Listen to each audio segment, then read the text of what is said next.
السلام علیکم ورحمۃ اللہ وبرکاتہ۔ میں ہوں آپ کا میزبان جبار حسین اور آپ دیکھ رہے ہیں دا لائف آف اے مسلم۔ اگر آپ نے ابھی تک ہمارا چینل سبسکرائب نہیں کیا تو جلدی سے ہمارا چینل سبسکرائب کر لیں تاکہ آنے والی تمام ویڈیو آپ کو مل سکیں۔ اب چلتے ہیں ہم آج کے عنوان کی طرف۔ ہمارا آج کا عنوان ہے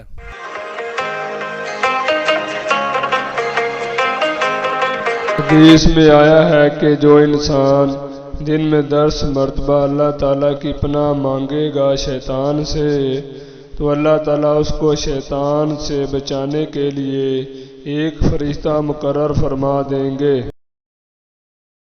اعوذ باللہ من الشیطان الرجیم۔ میں پناہ لیتا ہوں اللہ تعالیٰ کی مردود شیطان سے۔ اگر کوئی انسان صبح کو 10 مرتبہ پڑھ لے تو شام تک، اور اگر شام کو پڑھ لے تو صبح تک شیطان سے محفوظ رہے گا اور فرشتوں کی حفاظت میں رہے گا۔